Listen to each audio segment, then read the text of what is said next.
Hello, everyone, and welcome to another episode number 7 of UCF Business Talk Live. My name is Roger Phipps, COO and co-founder for 7 Lights Marketing, Bird Eye View, Very, and a bunch of other businesses, and your consultant for business marketing, financial, and tech. So I'm here excited this week. We're going to be talking about business coaching with a special guest, Juan Ortega.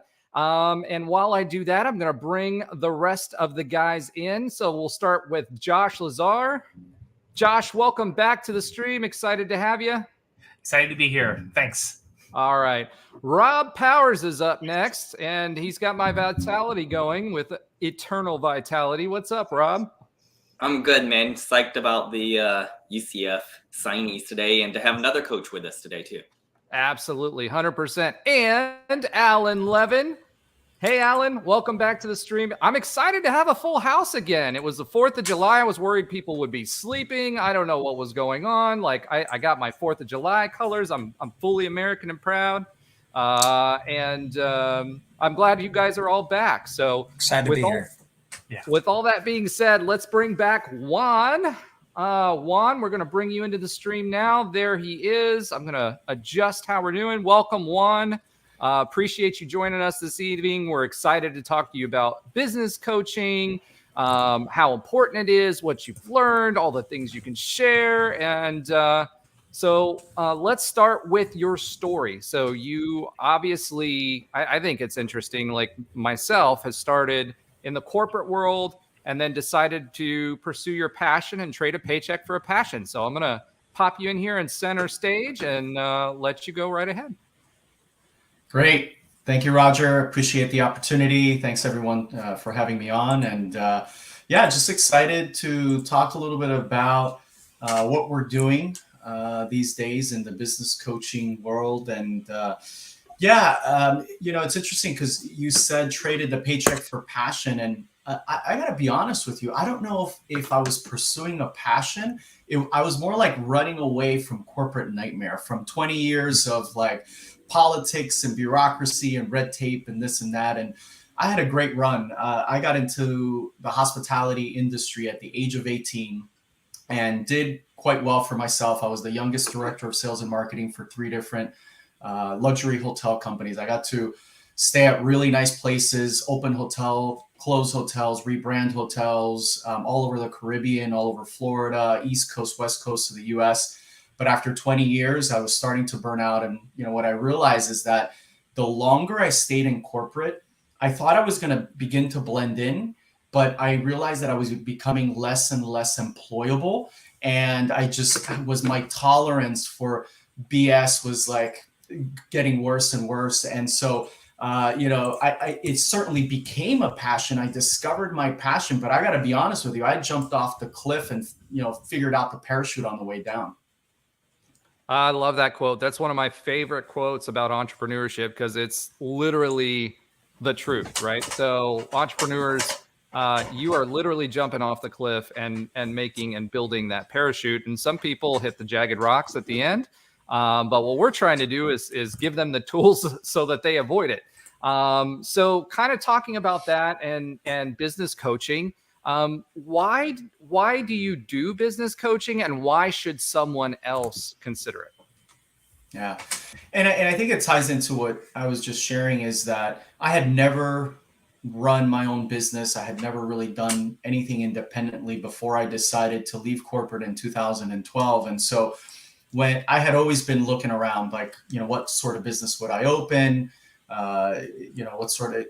What direction, what industry? I could go in so many ways. And when I discovered business coaching, I didn't even really know it was a thing. I read this book back in 2010 called The E-Myth. Most of you might have read the book. Great book. If you haven't checked it out, you certainly should, by Michael Gerber.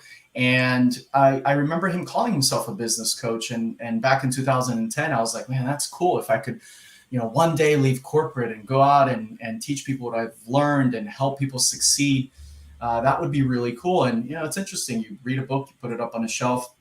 And then I came across Action Coach, which is a franchise model. And the timing was perfect because that was like I was at the pinnacle of frustration in the corporate world. I knew I didn't want to open like a carpet cleaning franchise. I didn't want to go into the restaurant business. I didn't want to do anything crazy like that. And I thought, well, where could I succeed?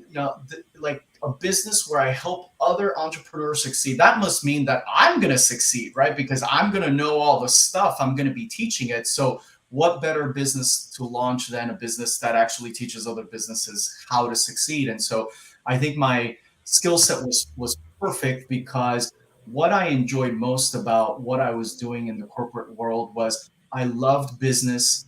I loved strategy. I loved sales and marketing. I loved working with people, training, teaching, speaking. What I didn't like was sitting in corporate meetings all the time and going around and around and not getting anything done. And so I figured this will be kind of a perfect setting for me because I could eliminate a lot of the things that I didn't enjoy and really focus on doing what I love most. And so that's how it came to be. That's how I ended up in business coaching, was because I stumbled onto it. I connected the dots from the book that I had read before. And when I looked at what I'm good at and what I enjoy doing, it was kind of like the perfect marriage. And, 12 years later, here we are. Best decision, but at the same time, scariest decision I ever made.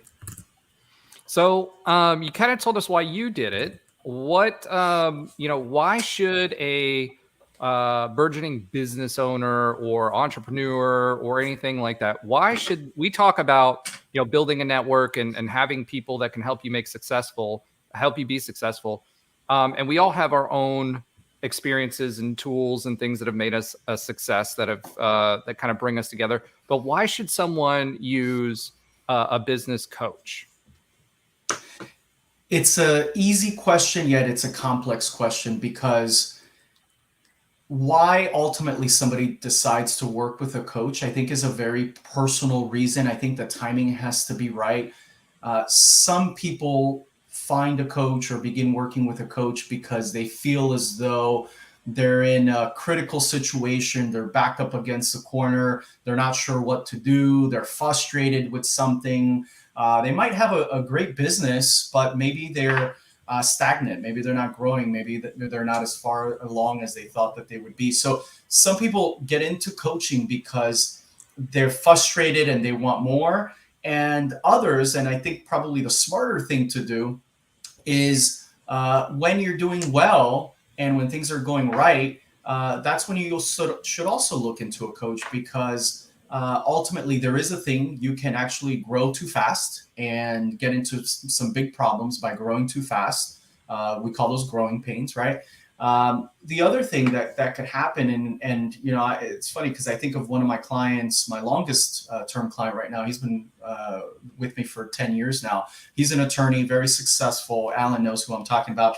And when you ask Bill, like, hey, why are you doing coaching still, 10 years later? He says, because I don't know what I don't know.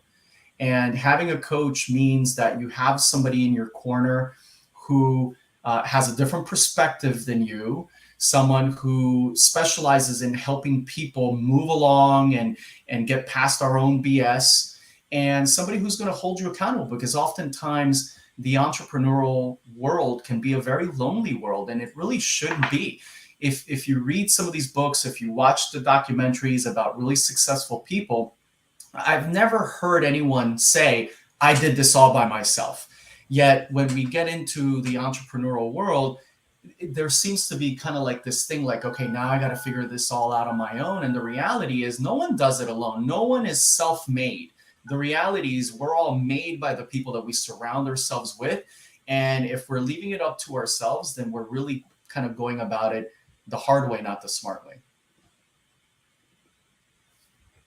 That's a great answer. So for me, you've got the opportunity, right, to speak to a lot of different people. One, you can learn. Everybody's good at something, otherwise they wouldn't be surviving as a business, right?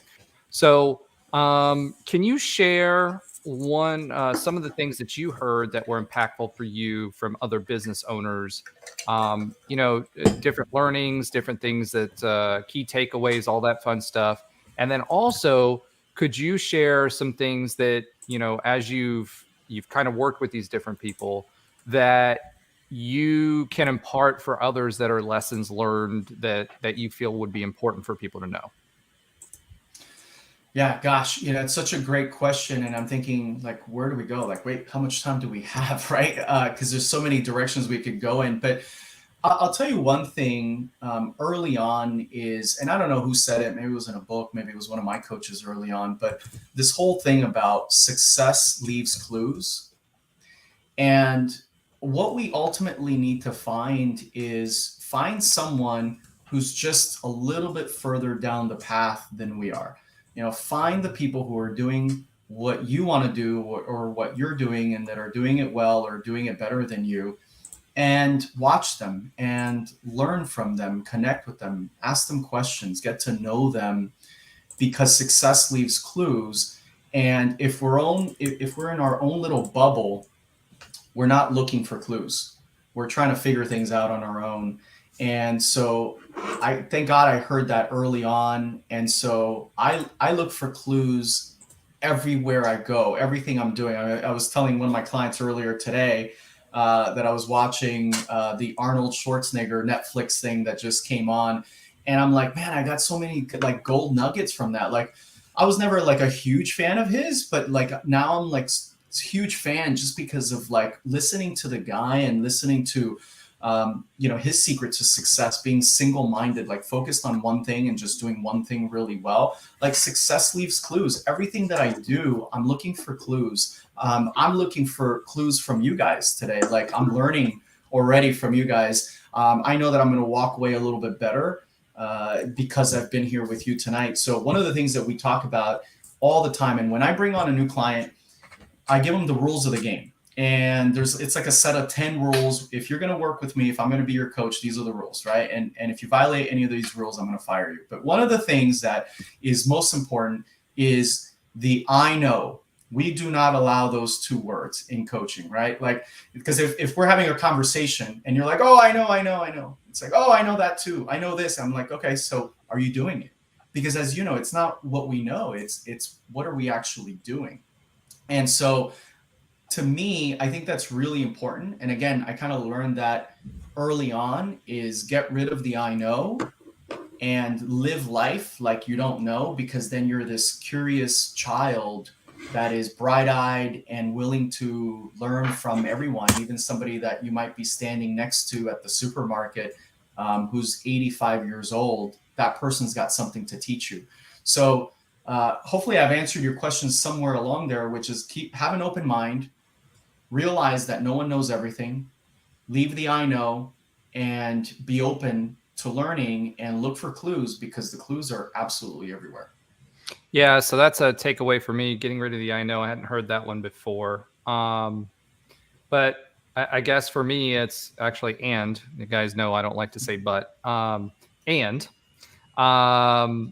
not only if you hear the I know, it's how did you do it, right? Because if someone's telling you, I know this, and you're trying to impart wisdom to them, well, how did you execute it? Because if they executed it and it was successful, then they should be able to articulate that back to you, and that provides some learning as well. So it's an exchange of ideas, right?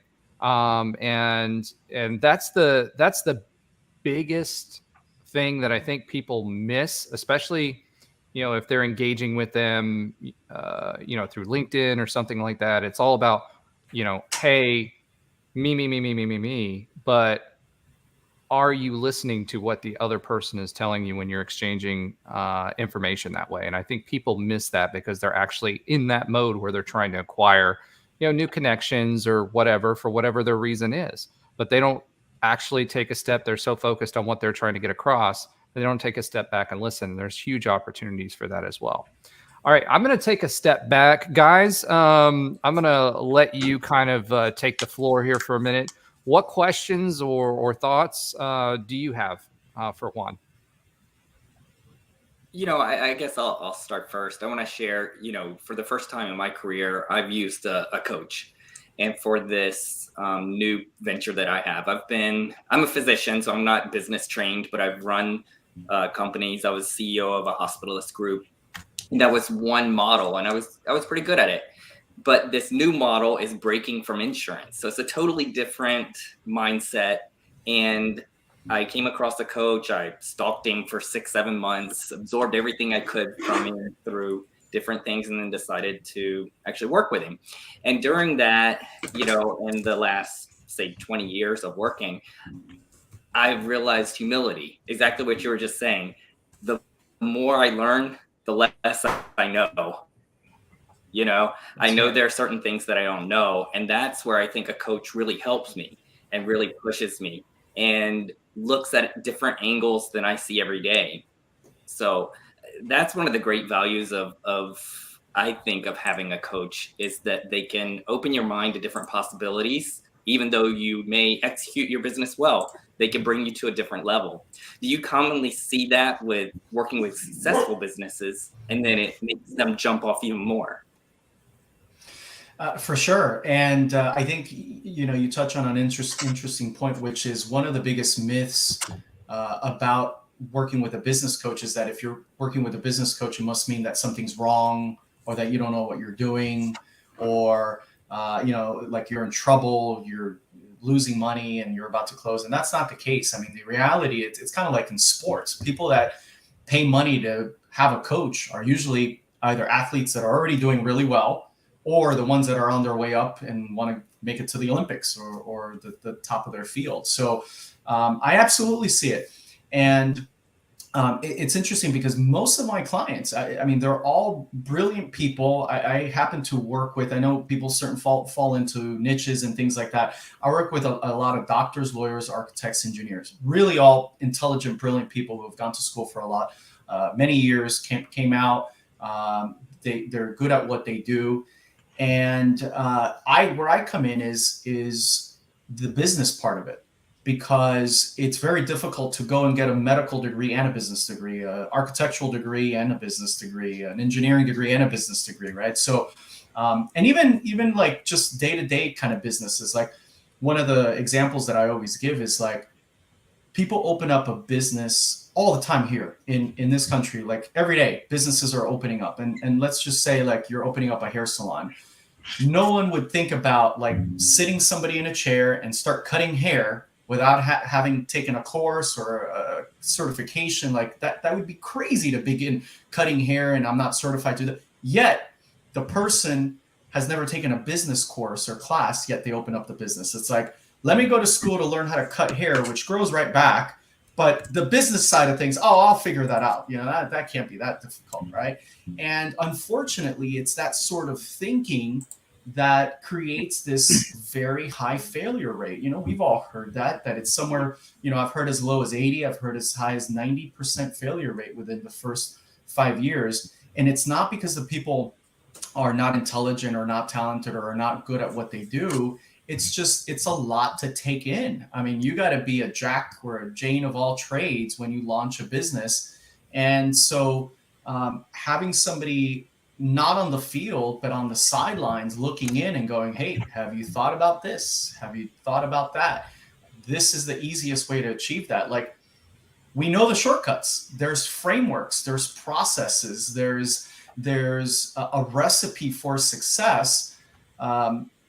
And I'll give you an example. Like when I told my wife that I was going to invest in this franchise and I was going to learn to coach people, she said, well, you've been in business for 20 years. You're a pretty smart guy. Couldn't you just read more books and like figure this out on your own? And I'm like, yeah, but why waste 10 years trying to figure it out when someone's already figured it out? So it's like either you pay now or you pay later.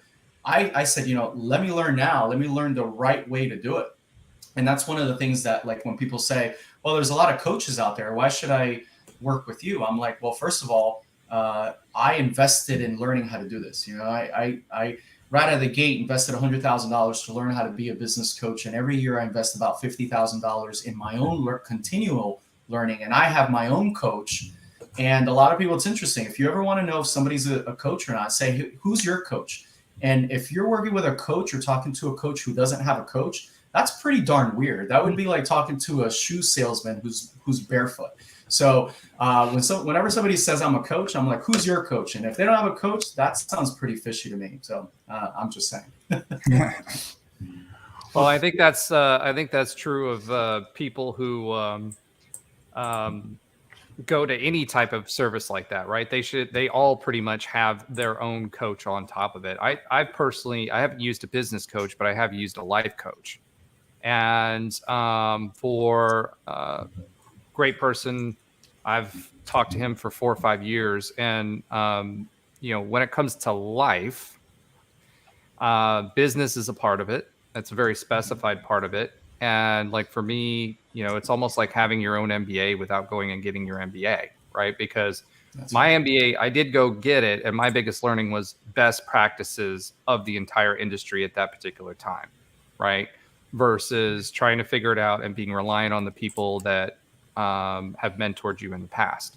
So that's why I went and did it, right? And life coaching is the same way. But to hear you say, hey, ask a business coach if they have a coach, that tells me, A, they believe in what they're doing, right? If they see the value of getting a coach for themselves. So that's right. I thought that was a really, really, really, really interesting point. All right. Josh, did you have anything? Yeah. So one note and a quick question. So a note, because a lot of us here have worked in the legal space, and my background for almost the last 20 years has been in all areas of the legal space. What was the interesting parts about becoming a lawyer, becoming an engineer, becoming an architect, becoming a doctor? And to your point, Juan, you don't have to have ever had a job before. You can literally go from high school to college to law, medical, whatever, and have never had a job. But right out of your degree path and these higher skilled degrees, you can be a manager of one or two or three of numerous people, or you can hang up your shingle, if you will, in legal and become a business. So it's an interesting perspective on that, which I've talked about in the past, is that you might need this focus because you might know legal well, you might know architecture well, but how to run a business is not necessarily taught in any of those degree paths. But my question was more about some of your history and some of your background, and what might be some of the pains and gains, if we're talking kind of business model canvas. What are some of the bigger pains that you've seen for younger, newer startups, and some of the things that could help them relieve some of those pains? If this is maybe someone who's watching or listening their first time trying to start a business. Yeah, great question. And there's definitely a difference between coaching an entrepreneur, a brand new entrepreneur, someone like a startup that's either just getting into a business, planning a business, or maybe in their first or second year. It's definitely a different coaching experience than someone who's been weathered a little bit, who's got 2, 3, 5, 10, 20 years.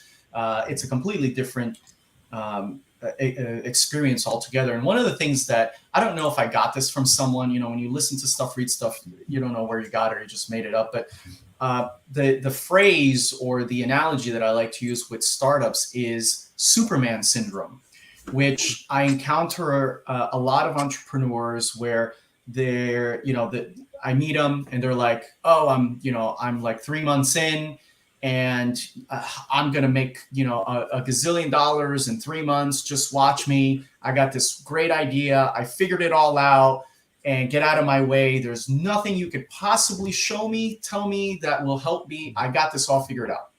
Right. I'm like, all right, you go on with your bad self. Let's talk in about 1.5 years. We'll check in and see how you're doing. Right. Like Superman syndrome, like nothing can stop me. Right. So it's interesting. You got that. And of course you got just the other day, I was amazed. I met this young lady. I think she's like 25, started her business and already doing well, but she already has that open mentality. Like, I don't know what my biggest hurdle is going to be. So before I hit that first hurdle or wall, I want to work with a coach so that when I do hit that wall, I know what to do. And I'm like, wow, that's brilliant for somebody to be 25 years old and that coachable is pretty brilliant. So early on, I think mindset is like a huge part of it.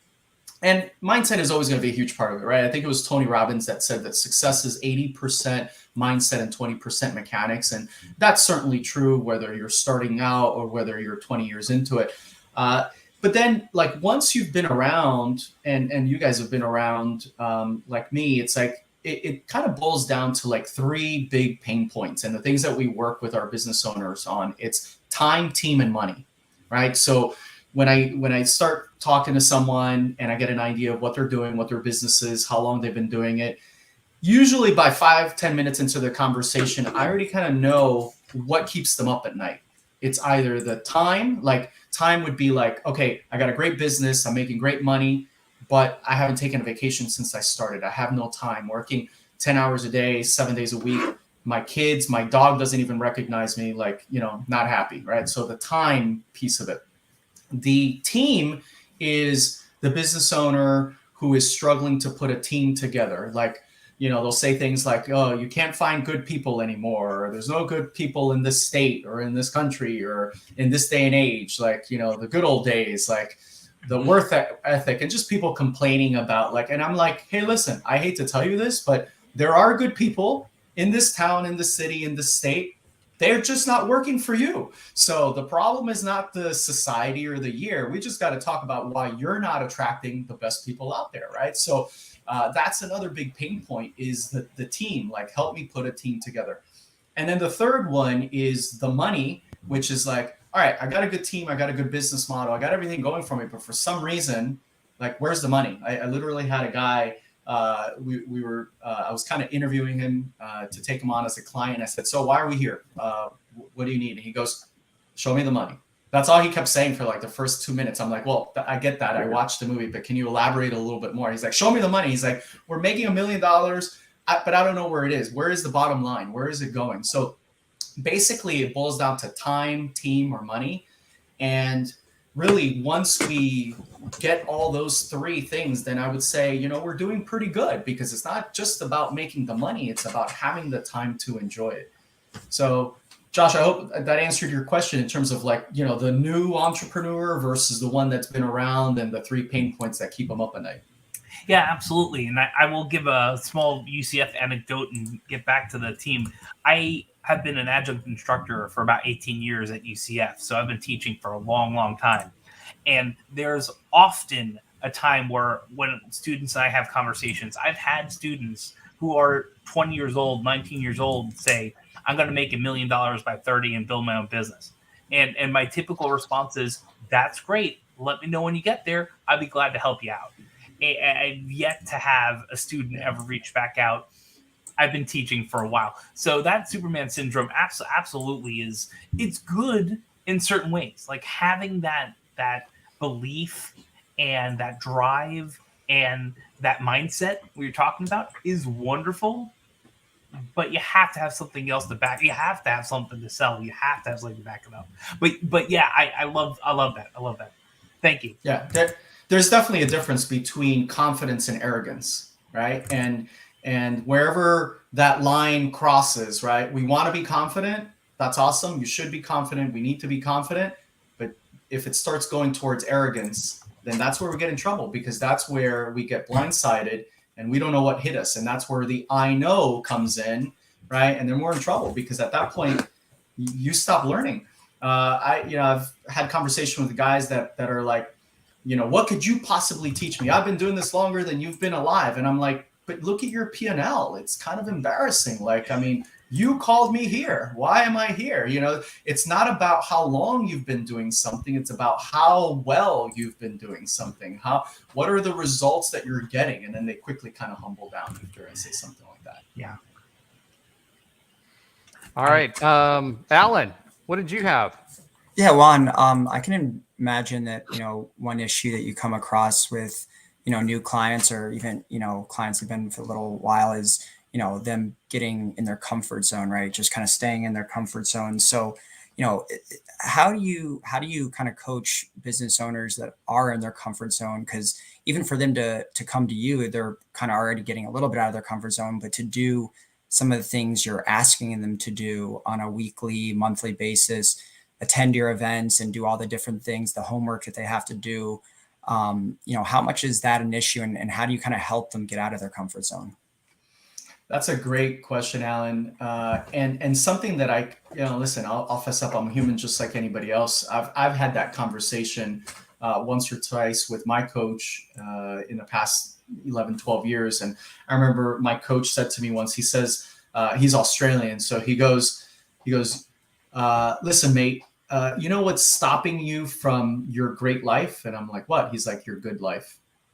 And it's so true. It's like, you know, once we got a nice roof over our head, we got food in our belly, we got clothes on our back, we're saving a little money, you know, eating well, all this sort of stuff.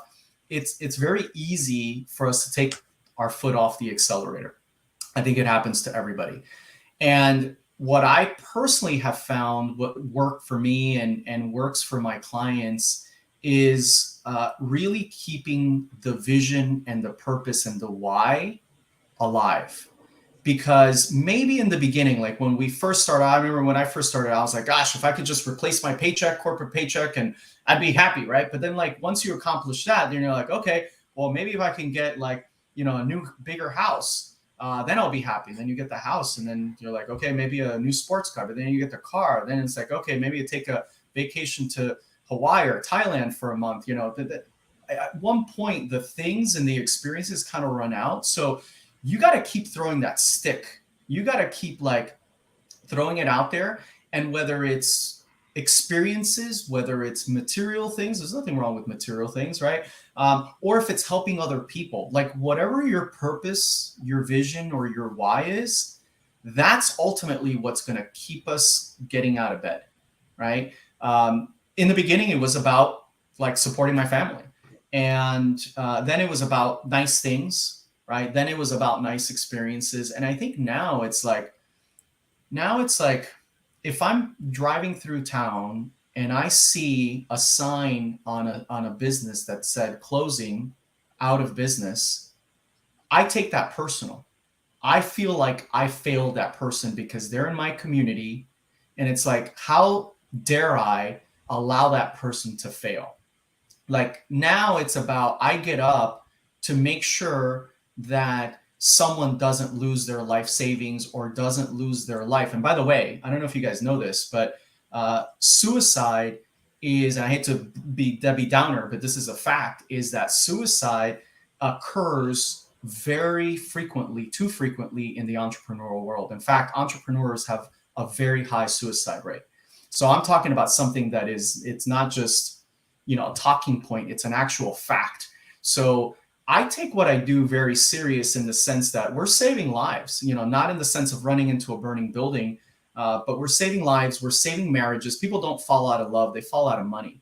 And so, you know, spending time with kids, all of these things. So it's got to be about something bigger than ourselves. And so how do we get out of our comfort zones is by constantly challenging ourselves, resetting goals, creating that, you know, that big, audacious, hairy goal and going after it and having no idea how you're going to reach that and make it about other people than yourself. I think that's pretty inspiring. And that's how I would say, you know, remotivate yourself, get yourself out of a comfort zone. And if all of that fails, here's what you do. You go out and you buy a really expensive sports car that you can't afford. And then you're going to be like, oh shit, now I better grow my business so I can afford it, right? So if all else fails, just go out and buy something ridiculous. And then you have no choice but to go out and make more money. I like How's it. that? See, that's easier for those folks that are no longer married like myself, right? So I can make that decision at any time. But those that aren't, good luck with that. But you know, I love what I love about what you just said, right? I keep pulling things. I've been taking notes as you've been talking, but a few tidbits. One is passion. Okay, your passion. Maybe you didn't leave for it, but you certainly have it, right? Yeah, and you talked about your why when you were talking about your why without saying this is my why, right? And when people can articulate that and can share that with clients, colleagues, anybody, people feed into that, right? And that will help you be successful. As far as goals are concerned, that was the one thing I was gonna say. Whenever I'm doing consulting, right? I always ask people, "What do you want out of this?" And then they're like, him, ha, right? But here's the interesting thing, okay? Eventually you get them to whatever that core reason is, and then you start building a strategy around it, right? The same process happens in corporate America. So when I was a senior leader at different places, one of the first things I did with people was, what's your why? Why are you doing this? And usually it's, these are the corporate values. These are, the cornerstones, whatever. And it takes you about 3, 4, 5 times and telling them to go home and think about it for a couple of weeks. And then they realize you're not just going to let it go. Well, they finally dig in and they figure it out. And then you build a plan around that. So if we're doing that for our teams, why wouldn't we do that for ourselves? And I think people get so caught up in the day-to-day and trying to make this thing run that they get stuck in the minutia. And then a lot of times they need a helping hand on pulling themselves out for a second and refocusing on that bigger picture. That's a challenge, right? Especially for folks. I saw it at my previous job. That was one of my biggest challenges with the previous agency that I built. Is my founder CEO, right, was extremely intelligent, extremely capable, military guy, details guy, right? But he couldn't get out of his own way because he wouldn't pull himself back. And you can't focus on those things unless you're taking time and setting aside and actually thinking and talking about that. And I love that you said that, because if you lose sight of the goal or you don't set additional goals, you lose your way and you're going to be stuck and you're not going to grow the way that you want to grow. So hearing you say that is great for me, because it reinforces one of those things that I share with people that I consult with. So, yeah. All right. Is there any specific habits or tools that you're advocating for, right? That you would advocate for that people should do every single day to help them either A, gain success, or B, maintain it?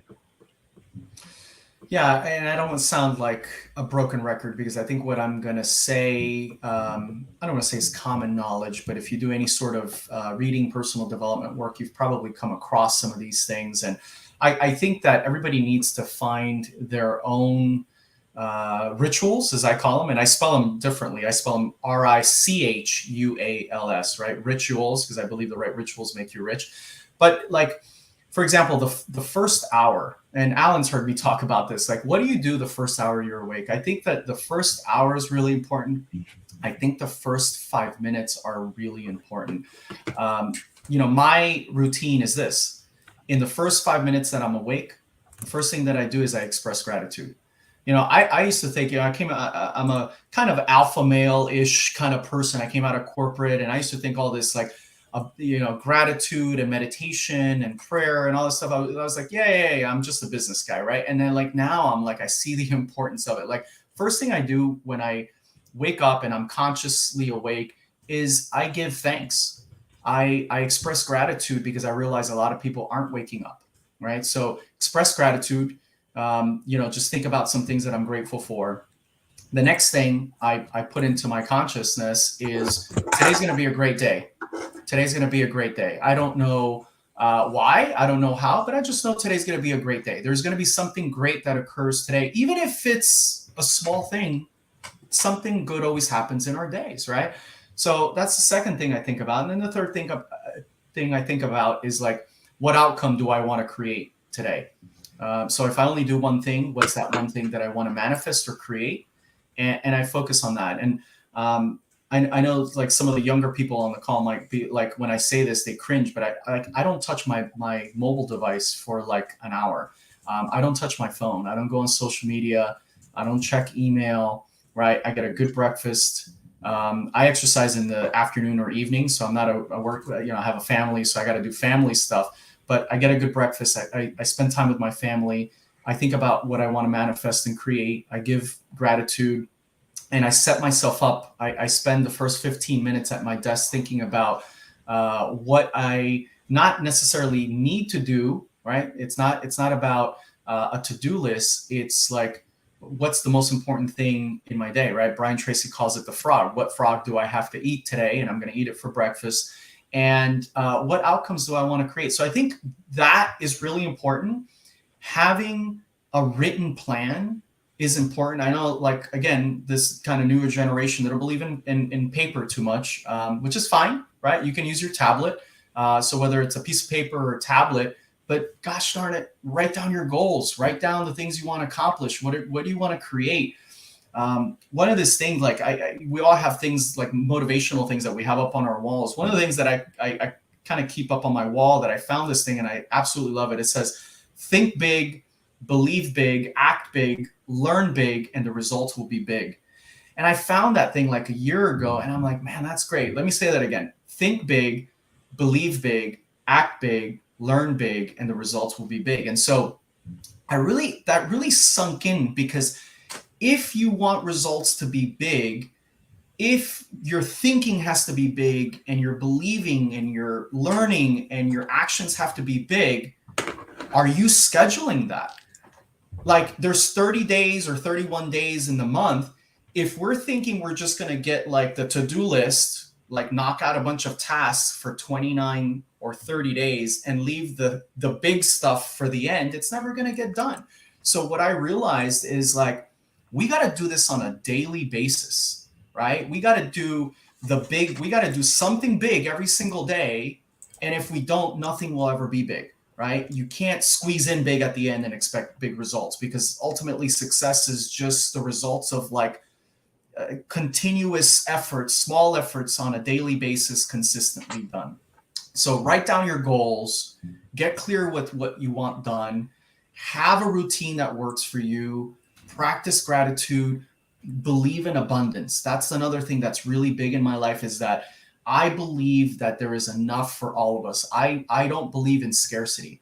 I believe in distribution problems, right? There is distribution problems, right? There's countries in this world that don't have water or food, and there's other countries that have too much of it and we waste it, right? So it's not, I believe in abundance. There's actually enough of everything for everyone. The problem is distribution. So if you believe in abundance and you believe that there's enough of everything, then you're not trying to fight somebody for what's yours. I believe that we can all win, and there's a way for all of us to get what we want, because that's just how the universe was designed. Oh, all right. I think those are all thoughts. Yeah, I think those are all great points, Juan. You know, I do a lot of the same things in the morning. Actually, I've changed that over this year, where I do a lot of these things. I used to go right for my phone. I don't do that anymore. I think that's so undervalued, because there's so many negative thoughts in the world that you have to put some positive thoughts in the beginning of the day to turn your day around and get started right. So I think that's a very, very important point. And I think another thing that kind of leads to what you're saying is that I tell myself every day, what's the one thing, if I put all my energy into today, would make the biggest change in my life? And so that's kind of my focus, because all those little tasks fall underneath that, right? So because you have to get those done to get the big one done. So, you know, that's one of the things I do. Do you tend to try to get your clients to visualize a lot, or the outcomes they want, and do you incorporate that into your strategies and practice? You know, absolutely. I think that the law of attraction is a real thing. I know it, like, there's some different points of view on that, but there's actually some science behind that. And you mentioned that you have a medical background. There's so much research done on the reticular part of the brain, and how, so we actually talk to our clients about the reticular activating system, this thing about like how your brain, basically will work night and day to produce the things that you think about, right? So what you think about, you attract, you create, you manifest. And so, and I've proven it. I was a non-believer 12 years ago when my coach said, like, okay, you got to write down goals and you got to visualize yourself like living in these goals. I was like, oh my God, like, really, this is what I got myself into. Like, this is nonsense. And I am such a believer now. My kids are believers. Like, even my wife absolutely believes, because I'm like, look, it's proof. Like, you write things down, you look at it, whether it's a vision board or a dream chart of some sort, and then all of a sudden things just start happening, right? It just happened to me actually last month. So visualizing is absolutely a thing. So we actually talk about idealization, verbalization, and materialization, right? So first you got to idealize it, like come up with it. What is it? You have to visualize it, you have to verbalize it, and then it'll materialize. So there's actually several parts to that. And you're just telling your brain like, hey, this is what I want to create. And your brain will work night and day to produce that for you. That's why you should never think about what you don't want, right? Like one of the biggest mistakes that people make is like, they'll say things like, oh gosh, I don't want to be late. I don't want to be late. And they go around, they're getting dressed in the morning. They're like, I don't want to be late. And so like you're late. Why? Because your brain and the universe doesn't understand the difference between wanting and not wanting. They just hear late, right? So we should never talk about what we don't want. I remember I used to race bikes when I was a teenager. And my coach used to say, you know, we're on these like speed bikes going 35 miles an hour. My coach used to say, never look at the dirt, never look at the dirt. And I'm like, look at the pavement, never look at the dirt. And I never really understood that until one day I looked at the dirt, and where do you think my tires went? My front tire, it went right into the dirt, and I like, you know, crashed and made like 10 people behind me crash because I looked at the dirt. And that was kind of the first lesson of like, don't look at things, don't think at things that you don't want, because you're just going to bring them towards you much faster. That's great advice. Yeah, so that's 100% good advice, right? So I think like for me, and you know, you mentioned digital versus not. Like I've always used digital, but one thing I do, I organize my calendar in such a way, and then I will look every week and reassess based on what I got done, and have to prioritize every day, and then push that out so it's already marked out, right? And then, but what I also do is for the large items, I tend to do better with big visuals.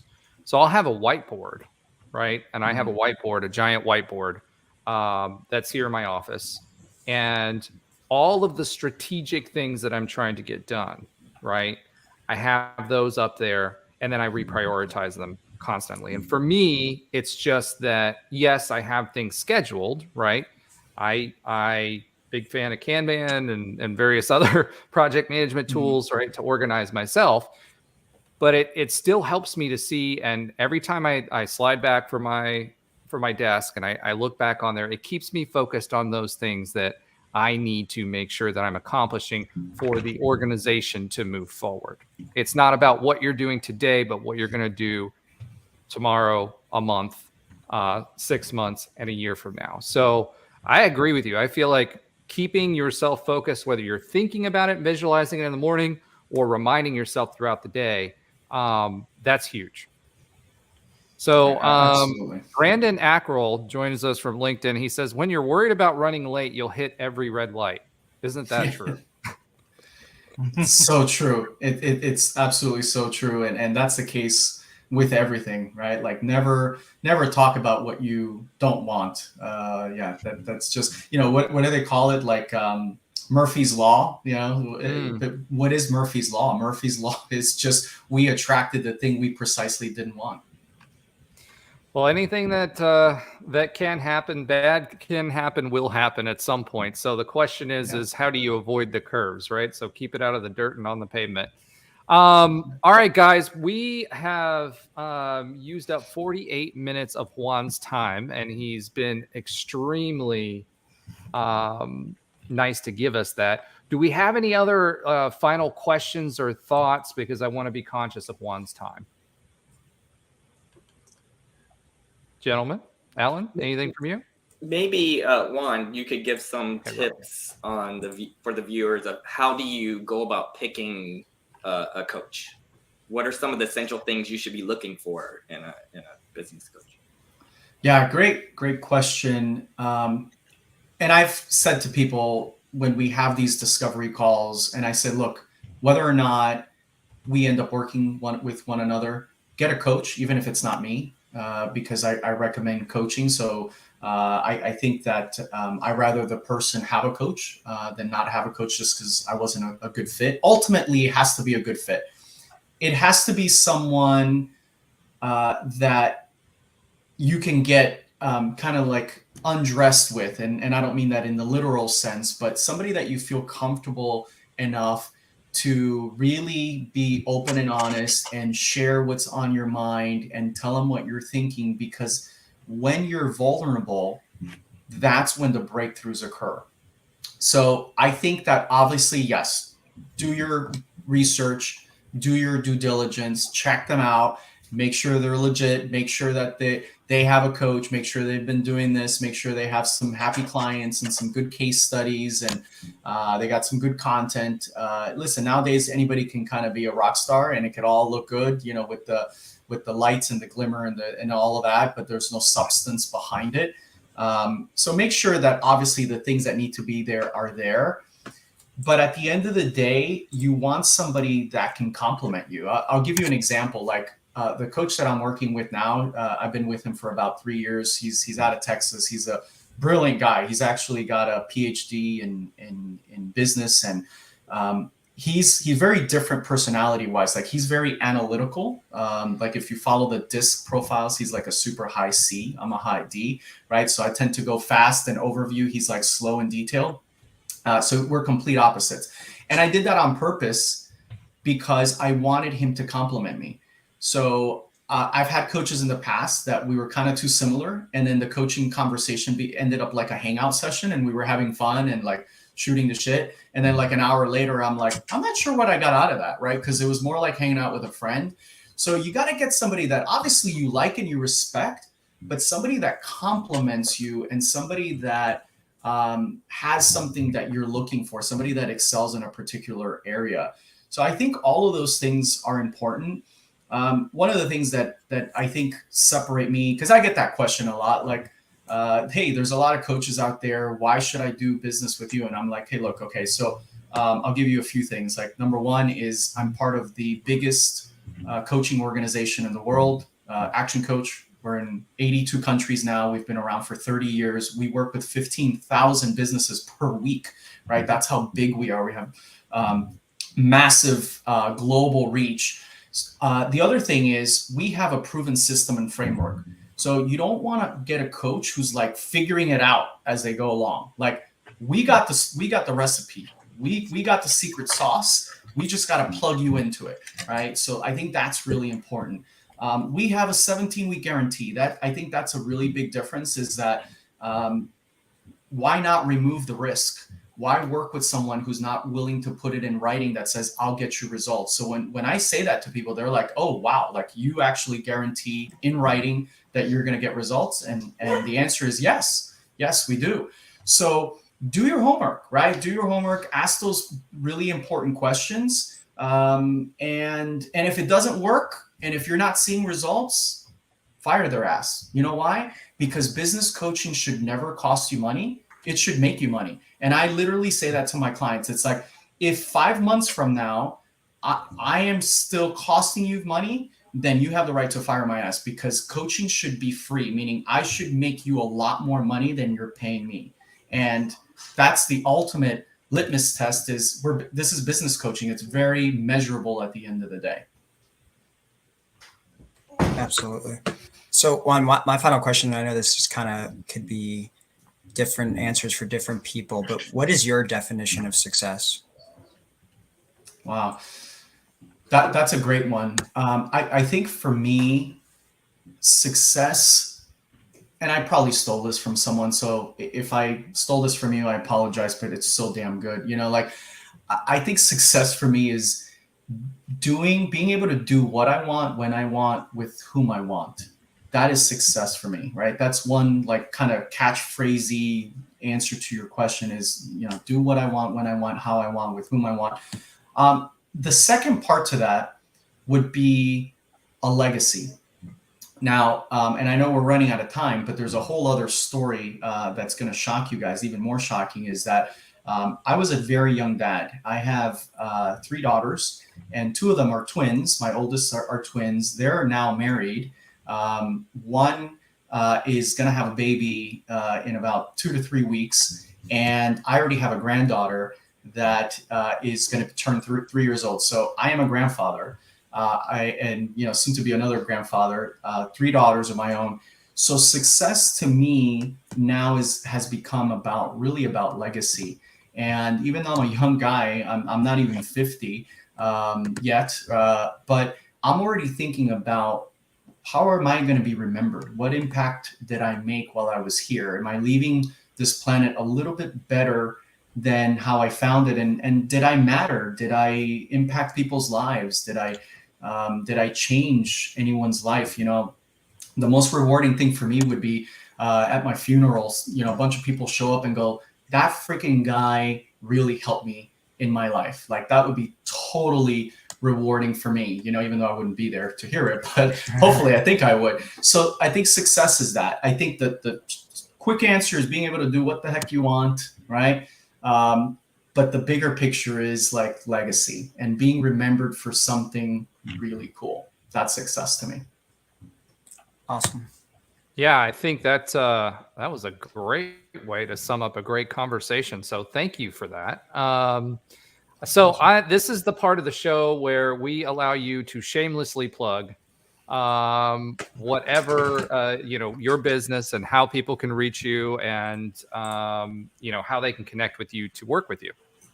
Yeah, I love it. Listen, that's what marketing is all about, right? Is spread the word. So real easy. Probably the best way to reach me is just people can send me an email. My email is real simple. It's my first name and last name. So it's Juan Ortega at actioncoach.com. That's the quickest way to reach me and to get a response from me or one of my team members. So Juan Ortega at actioncoach.com. You can also go to my website, which is juanportega.com. I am pretty active on LinkedIn. I would say I spend the most amount of time on LinkedIn, a little bit here and there on the other platforms, but LinkedIn seems to be kind of the spot where I connect the most with folks. So and listen, one of the questions I get is like, I'm interested in this coaching thing, but I don't really know, can I afford it? Will it work? And I usually say to people, look, one of the things that our company offers is a 90-minute complimentary coaching strategy session, no obligation, no charge, with either myself or one of my team members. And we get to test drive this thing. And I'm going to be watching them. I want to see, I don't know if I want to coach you, right? So we're going to figure it out together if we're a good match for one another. But one thing's guaranteed is that everybody walks away with massive value. And by the end of the 90 minutes, people will know okay, I want to keep working with you. So let's talk about the different options. So it'll be clear at the end of the 90 minutes. And that's usually what I invite people to. If you've never done this coaching thing, then that's the best way to kind of dip your toe in the water per se is to check us out, reach out, and we're here and we're happy to help entrepreneurs at any stage in their career. Awesome. Thank you so much, Juan. We really appreciate you joining and sharing. I did want to put this one because this kind of made me chuckle. The peace of mind of knowing your debit card will always work is more valuable than any specific number lots of the time. So love that, Brandon. Yeah, the big thing for me, right, that sold me on what you said was if I'm costing you money within 5 or 6 months, then fire me. So you can't get any stronger of a statement than that. So again, thanks, Juan. I appreciate you joining us. My pleasure. This week, sharing about business coaching and a lot of lessons. And honestly, I think I'm going to go back and watch this recording and pull all the one-liners out of there. I've been typing them as I go, but not very successfully. So thank you again. Thank you. I'm glad to work with you offline and talk with you a little bit offline. And we'll bring you back again. I'd love to be back. Thank you so much for the opportunity. The panel has been terrific, and it's been my pleasure. Like I said, I'm walking away a little bit better from this experience as well. So thank you for the opportunity and hope to be back. Pleasure is all mine. Thanks, Juan. All right, guys. Wow. Each one of these shows, I love the ones that we do. I love to hear myself talk. Everybody knows that. However, I do like to listen too. And one of the things is hopefully folks are learning when I do share something or when you guys share something, but it's also really, really cool when you get to sit back, listen, and learn from from other folks that are successful or have a different view of the world or a skill set that they're bringing to the table. So as we bring more people and they share their experiences and their tools and their one-liners, Juan is the king of them. If he doesn't want to do business coaching anymore, I think he would have a career probably in stand-up comedy because the one-liners were awesome. But other than that, that's what we had for this week. That was a full show, lots of great information. Josh, do you want to give us a quick update on the goldenknights.com website? Well, first you got to get the name right, goldenknightsclub.com. Oh, Knights Club. Sorry. Wow. So we're continuing to work on it. I think we're about as good as we're going to get it for now until we get some more progress. We have about 5 people, business owners on there. We'll have to get Juan on, obviously. We did take off some of the asterisks for sharing for UCF AA because right now we're engaging in different conversations, but generally speaking, it's up, it's running. Business owners, you can just click, go to goldenknightsclub.com. You can click sign up and add in your information, as all of us here have, and some others. You can click on business owners to search the different business owners that have signed up for the guide to see if there's something, if you as a business owner or someone who is UCF affiliated would love to find out how to buy from or work with people who are of the UCF community, let us know.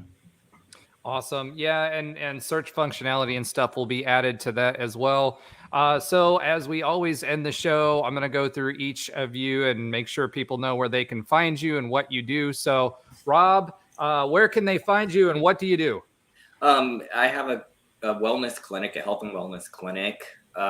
You can find me at myeternalvitality.com. That's the website. It has linked to all of our socials and an email and all that. That's the easiest way to find us. Awesome. Alan with a Z. I'm going to add you on here. Go ahead and start with yours. That's going to be our thing for the rest of the show. Like any other episode we do, it's always going to be with a Z when it comes to Alan. I had to stand out somehow, right? Yeah, you can find me Smarty Pants with a Z, as mentioned. SmartyPantsMarketing.com. I'm also on LinkedIn under Alan Levin, and then you can email me at alan@SmartyPantsMarketing.com. All right, awesome. Josh, take it away. It's your turn. Thank you. Hey, Josh Lazar here from Tech Think Tank. Most of what we do is fractional CIO work, trying to make sure that your organization has wonderful technology in place and there's alignment between organizational and operational needs and technology needs. So you can find us at techthinktank.com. You can find me on LinkedIn too. I'm Josh Lazar with the handshake, because amazingly enough, there's another Josh Lazar who is a business major who graduated from UCF and did not take any of my classes while I was an adjunct. I also have some small professional speaking engagements coming up, all about branding. But does he have the handshake? Yeah, you have to have the handshake. Yeah, of course I have the handshake. I wouldn't. It's part of the presentation on how you brand yourselves and make sure people are aware of who you are online. So if you're interested in getting more insight into branding and connecting, let me know. JoshLazar.com for there. Awesome. And then for me, as always, I'm Roger Phipps, COO. You can reach us at 7 Lights Agency, 7lights-agency.com, or you can always email me at r.phipps@7lights-agency.com. That'll be $9.99 a minute or something like that. A cheap rate. But, great show this week. I appreciate everybody's input. Can't wait. We've got some other people actually that are starting to reach out here about us that want to join the show as well. So I love the variety that we're bringing to the show. And again, I want to thank you guys for doing this with me as we march towards bringing the alumni base together and hopefully making each other a little more wealthy along the way. So for this week, that's going to be the end of this week's show. And as I always say, like, subscribe, and grind. Boom.